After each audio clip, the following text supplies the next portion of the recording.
बिस्मिल्लाहिर्रहमानिर्रहीम। अस्सलाम वालेकुम। मेरा नाम है यासिर अब्बासी और आज मैं आपके लिए डायरेक्ट एंड इनवर्स प्रोपोर्शन का टॉपिक लेके आया हूँ। सबसे पहले हमने अंडरस्टैंड करना है कि डायरेक्ट प्रोपोर्शन और इनवर्स प्रोपोर्शन क्या होता है। उसके बाद हम दोनों से रिलेटेड एक एक एग्जांपल सॉल्व करेंगे, तो उम्मीद है आपको समझ आ जाएगी। आइए स्टार्ट करते हैं। सबसे पहले हमारे पास जो टॉपिक है वो है डायरेक्ट प्रोपोर्शन। तो डायरेक्ट प्रोपोर्शन को हमने अंडरस्टैंड करना है कि ये क्या होता है।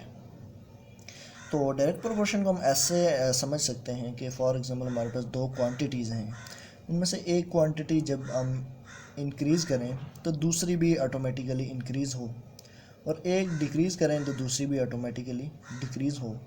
तो इस केस में हम कहते हैं एक क्वांटिटी दूसरी क्वांटिटी के डायरेक्टली प्रोपोर्शनल है, और इस को हम कहते हैं कि ये जो प्रोपोर्शन है ये डायरेक्ट प्रोपोर्शन है। तो आइए एक एग्जांपल लेते हैं, एग्जांपल से समझते हैं। फॉर एग्जांपल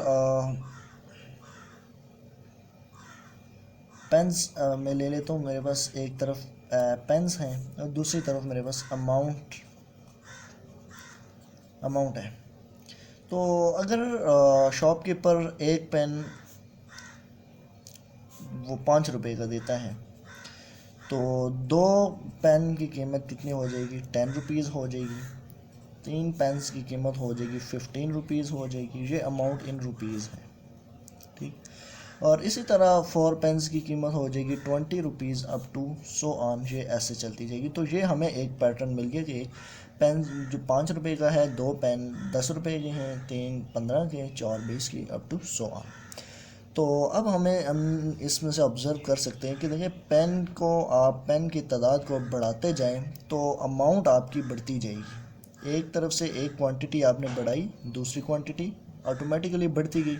और इसी तरह आप अगर इसको रिवर्स में देखें तो इधर से 4 से 3 2 1 डिक्रीज़ हो रही है, और दूसरी तरफ इधर से भी अमाउंट डिक्रीज़ हो रही है। तो ये जो आपस में इन क्वांटिटीज़ का आपस में प्रोपोर्शन है, इसको कहते हैं डायरेक्ट प्रोपोर्शन। और ये अमाउंट जो है ये पेन के डायरेक्टली प्रोपोर्शनल है, मतलब कि पेन को बढ़ाते जाओ अमाउंट ऑटोमेटिकली बढ़ती जाएगी। अब इस डायरेक्टली प्रोपोर्शनल इस सारी चीज़ों में एक चीज़ कॉमन है। वो कॉमन क्या चीज़ है, तो आइए उसको देखते हैं। अगर मैं कह दूं कि ये पेन्स की जो अमाउंट है ये मैं इनको एक्स से रिप्रेजेंट करूं, ये एक्स है, और ये दूसरी जो अमाउंट होती है ये वाई है। और इसको मैं फिर कह सकता हूँ कि ये पहली क्वांटिटी ये x1 है, इसको मैं x2 कह देता हूँ, इसको x3 कह देता हूँ, x4 कह देता हूँ, अप टू सो ऑन। इनको ऐसे रिप्रेजेंट करते हैं। और इन राइट साइड की क्वांटिटीज़ को हम y वाली क्वांटिटीज़ को y1 y2 y3 y4 up to so on ऐसे हम इनको रिप्रेजेंट कर दें। तो इनमें कॉमन क्या चीज़ है कि मैं जब इसके x1 को डिवाइड करूँ y1 पे, तो मेरे पास क्या जवाब आता है? x1 dividing by y1 is equal to 1 dividing by 5, ये आ जाता है। अब मैं x2 डिवाइडिंग बाई y2 करूँ, तो x2 अपॉन y2 मैंने किया, मेरे पास आता है 2 डिवाइडिंग बाई 10। तो 2 1 ज़र 2, 5 2 ज़र 10, आंसर मेरे पास आया 1/5। अब मैं अगेन करता हूँ, मैं x3 डिवाइडिंग बाई y3 करता हूँ, is equal to 3 dividing by 15 which is equal to 1/5। 3 1 ज़र 3, 3 5 ज़र 15। अब मैं x4 डिवाइडिंग बाई y4 करूँ, is equal to 4 dividing by 20 which is equal to 1/5।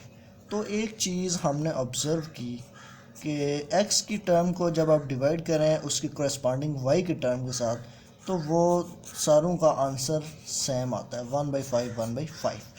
तो इसका क्या मतलब हुआ कि हम ये सारी x1 dividing by y1 is equal to x2 dividing by y2 is equal to x3 dividing by y3 is equal to x4 dividing by y4, ये सारी आपस में इक्वल है। ये चीज़ हमने यहाँ से ऑब्ज़र्व की है। आइए अब एक क्वेश्चन सॉल्व करते हैं कि क्वेश्चन हमें गिवन हो उसको हम कैसे सॉल्व करेंगे। If 7 buffaloes gave 56 litre of milk. तो देखिए यहाँ पे हमें क्या चीज़ें गिवन है, क्वांटिटीज़। एक बफलस गिवन है, दूसरी हमें मिल्क गिवन है। तो इनको हम लिख लेते हैं। एक साइड पे बफलस गिवन है, दूसरी साइड पे हमें मिल्क गिवन है। अब 7 बुफलस गिव 56 लीटर ऑफ मिल्क, वो कहते हैं 7 बुफलस जो हैं वो 56 लीटर ऑफ मिल्क देती हैं। How much milk can we get from 12 buffalos, तो हमारे पास अगर बुफलस 10 हों तो हमें कितना दूध मिलेगा, जो चीज़ फाइंड करनी है उसकी जगह हम एक्स लगा दें। तो ये हमारे पास आ गया, क्वेश्चन को हमने इस फॉर्म में लिख लिया है। अब हमने देखना है सबसे पहले कि इसका आपस में प्रोपोर्शन कौन सा है, डायरेक्ट है या इन्वर्स है। मतलब अभी हमने डायरेक्ट पढ़ा तो हम डायरेक्ट को देखेंगे क्या डायरेक्ट प्रोपोर्शन है इसमें। तो आइए देखते हैं। देखिए 7 बुफलस अगर 56 लीटर मिल्क देती हैं तो 12 बुफलस ज़्यादा करेंगे तो दूध ज़्यादा हो जाएगा।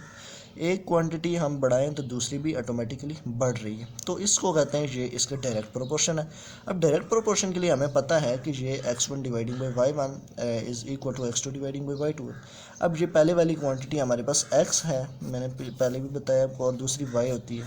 इसको हम कहते हैं कि x1 होती है, ये होती है x2, ये होती है y1 और ये होती है y2। अब इसको हमने पीछे देखा कि हम डायरेक्ट प्रोपोर्शन के केस में x1 dividing by y1 is equal to x2 dividing by y2 होता है। ये मैंने कहा कि इन दोनों को आप इक्वल करें, दोनों 1/5 आती है, इनको हम ऐसे लिख सकते हैं। डायरेक्ट प्रोपोर्शन के क्वेश्चन में ऑलवेज आप जो लिखेंगे। तो अब x1 की क्या वैल्यू है, हमारे पास 7 है, डिवाइडिंग बाई y1 की क्या वैल्यू है 56 इज़ इक्वल टू x2 की क्या वैल्यू है 12 डिवाइडिंग बाई y2 की क्या वैल्यू है x।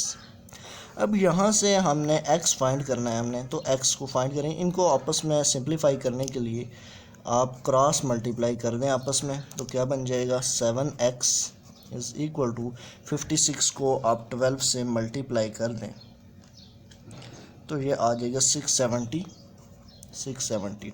अब x को फाइंड आउट करने के लिए 7 को दूसरी साइड पे ले जाके आप डिवाइड कर सकते हैं। तो अब इनको अगर हम कैंसिल करें तो क्या आंसर आता है 7 1 7 एंड 7 ये 96 पे जाके ये 672 आता है, और x इस तरह हम निकाल सकते हैं, x का आंसर आता है 96। तो इस तरह से हमने ये निकाल दिया कि हमारे पास 696 लीटर जो है वो मिल्क आ जाएगा। तो ऐसे आप डायरेक्ट प्रोपोर्शन के क्वेश्चन को सॉल्व कर सकते हैं, ये आंसर इसका आ जाता है। डायरेक्ट प्रोपोर्शन के केस में क्या होता है कि x1 dividing by y1 x2 dividing by y2, ये ऐसे फार्मूला करके इसको क्रॉस मल्टीप्लाई करके आप x जो फाइंड करना हो उसकी वैल्यू आप फाइंड कर सकते हैं। तो आइए अब इन्वर्स प्रोपोर्शन की तरफ बढ़ते हैं। अब हम इन्वर्स प्रोपोर्शन को देखते हैं। तो जैसे कि हमने डायरेक्ट प्रोपोर्शन में देखा कि एक क्वांटिटी को आप इंक्रीज़ करें तो दूसरी क्वांटिटी भी इंक्रीज़ हो जाती है, एक को डिक्रीज़ करें तो दूसरी भी डिक्रीज़ हो जाती है। लेकिन इन्वर्स प्रोपोर्शन के केस में ये है कि जब आप एक क्वांटिटी को इंक्रीज़ करते हैं तो दूसरी डिक्रीज़ हो जाती है, और जब एक को डिक्रीज़ करते हैं तो दूसरी इंक्रीज़ हो जाती है। आइए देखते हैं, एग्ज़ाम्पल लेता हूँ मैं कि मैंने जाना है फॉर एग्ज़ाम्पल एबटाबाद से मैं इस्लामाबाद जा रहा हूँ। अब एक तरफ मेरी स्पीड है, मेरी कार की स्पीड जो है वो किलोमीटर पर हावर में है, और दूसरी तरफ मेरे पास जो टाइम है, टाइम मेरे पास हॉर्स के अंदर है। अब अगर मैं 60 किलोमीटर पर आवर की स्पीड से जाऊंगा, अगर मैं जाऊं मैं 4 आवर्स में पहुंच जाता हूं। अगर मैं 60 किलोमीटर पर आवर की स्पीड से जाऊं तो मैं इस्लामाबाद 4 घंटों में पहुंच जाऊंगा। अब अगर मैं स्पीड अपनी डबल कर लूँ, मैं 120 किलोमीटर पर आवर की स्पीड से जाऊँ तो मुझे टाइम आधा लग जाएगा, 2 आवर्स हो जाएंगे। अब मैं इससे डबल कर लूँ स्पीड, मैं 120 से 240 कर लूँ तो अब मैं 1 घंटे में पहुंच सकता हूँ वहाँ पे। देखिए एक तरफ आपने स्पीड को इंक्रीज़ की तो टाइम कम होता जा रहा है, और अब अगर इधर से आप ऊपर देखें यहाँ पे आपकी स्पीड जो है वो कम हो रही है, लेकिन इधर से ऊपर टाइम ज़्यादा लग रहा है आपको। एक क्वांटिटी आप डिक्रीज़ कर रहे हैं, इंक्रीज़ कर रहे हैं, दूसरी तरफ डिक्रीज़ हो रही है, और एक तरफ आप डिक्रीज़ कर रहे हैं तो इधर से इंक्रीज़ हो रही है। तो ये जो चीज़ है इसको कहते हैं कि इन दो क्वांटिटीज़ का आपस में इन्वर्स प्रोपोर्शन है। तो इन्वर्स प्रोपोर्शन है, इसको इसमें हम कॉमन चीज़ देखेंगे जैसे पिछले में देखी थी। फॉर एग्जांपल ये इसको हम x कह देते हैं, इसको हम y कह देते हैं। अब ये x वाली टर्म्स हैं, ये x1 है, इसको x2 कह देते हैं, इसको x3 कह देते हैं, और y की टर्म्स को y1, y2 और y3 कह देते हैं। अब पिछले क्वेश्चन में हमने देखा था कि x1 को y1 से डिवाइड करो, इसको इसके साथ डिवाइड करो, इसको इसके साथ, तो सेम आंसर आता है। लेकिन यहाँ पे क्या सिमिलरिटी है, मैं x1 को y1 से मल्टीप्लाई करूँ तो क्या आता है मेरे पास 60 multiplying by 4 is equal to 240। अब मैं x2 को y2 से मल्टीप्लाई करता हूँ तो मेरे पास क्या आंसर आता है 120 multiplying by 2 is equal to 240। अब मैं x3 को y3 से मल्टीप्लाई करूँ तो क्या मेरे पास आंसर आता है 240 multiplying by 1 which is equal to 240। अब यहाँ पे सिमिलरिटी ये है कि इसको इसके साथ मल्टीप्लाई करें, इसको इसके साथ करें, इसको इसके साथ करें, तो इन सारों का आंसर आपने देखा सेम आता है। तो यहाँ पे ये सिमिलरिटी है इसमें। आइए एक क्वेश्चन सॉल्व करते हैं इसका। A farmer had 8 days food for 33 cows. अब हमारे पास दो चीज़ें, एक फार्मर है और दूसरी तरफ डेज हैं, दूसरी तरफ हमारे पास काउस हैं। तो काउस हैं हमारे पास और दूसरी तरफ डेज हैं। अगर हमारे पास 8 days जो है वो 33 काउस के लिए फूड है, 8 दिन में वो ख़त्म करेंगे। 33 काउस 8 दिन में एक फूड को ख़त्म करेंगी। He bought 11 more cows. अब वो 11 और काउस को ख़रीदता है, तो 11 और काउस को ख़रीदेगा तो 33 में वो जमा हो जाएंगी, 44 हो जाएंगी। टोटल नंबर ऑफ़ काउस 44 होंगे। अब कितना दिन में वो खुराक ख़त्म हो जाएगी। 33 काउस एक खुराक को 8 दिन में ख़त्म करती हैं, तो 44 काउस जब होंगी तो उसमें कितना टाइम लगेगा उस खुराक को ख़त्म होने के लिए। अब आपने देखना है इसमें सबसे पहले कि प्रोपोर्शन क्या इन्वर्स प्रोपोर्शन है। तो इसको मैं कह देता हूँ ये x है, ये y है, ये x1 है, ये x2 है, ये y1 है और ये y2 है। अब देखें 33 काउस 8 दिन में खाना ख़त्म करती हैं। अब काउस जितनी ज़्यादा कर देंगे तो खुराक उतनी जल्दी ख़त्म हो जाएगी। मतलब कि काउस जितनी ज़्यादा आप इनकी काउस के नंबर ऑफ़ काउस ज़्यादा कर देंगे तो दिन उतने कम होंगे। एक तरफ चीज़ बढ़ाएंगे तो दिन आपके कम होते जाएंगे, जल्दी ख़त्म होती जाएंगी। तो ये यहाँ पे इन्वर्स प्रोपोर्शन है। इन्वर्स प्रोपोर्शन में हमें पता है हमारे पास फार्मूला क्या था कि x1 y1 is equal to x2 y2। ये फार्मूला हमारे पास इन्वर्स प्रोपोर्शन के लिए। तो अब इसको x1 की क्या वैल्यू है 33 और इसके साथ y1 को मल्टीप्लाई करना है 8 का इक्वल टू x2 44 है और y2 क्या है x।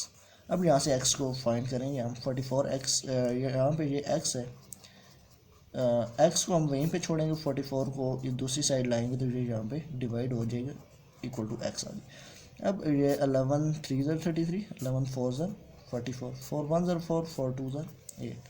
अब ये 3 2 ज़र 6 इज़ इक्वल टू x। ये x का आंसर आ जाता है 6। तो 44 काउस अगर होंगी तो वो 6 दिनों में खाना ख़त्म कर लेंगी। ये इसका आंसर है। ऐसे आप इन्वर्स के प्रॉब्लम को सॉल्व कर सकते हैं। डायरेक्ट के प्रॉब्लम जो है वो ऑलरेडी हम सॉल्व कर चुके हैं। एक दफ़ा मैं फिर फार्मूला रिवाइज़ करवा देता हूँ। डायरेक्ट प्रोपोर्शन के लिए आपके पास फार्मूला आता है x1 dividing by y1 is equal to x2 dividing by y2। और इन्वर्स प्रोपोर्शन के लिए आपके पास फार्मूला होता है x1 y1 is equal to x2 y2। इसके अलावा आप इसके 3 क्वांटिटीज़ के क्वेश्चन देखना चाह रहे हैं तो वो मैंने ऑलरेडी वीडियो अपलोड कर दी है, इसके बाद आप उसको देख सकते हैं। उम्मीद है आपको समझ आई होगी। अपना बहुत सारा ख्याल रखिएगा। अल्लाह हाफ़िज़।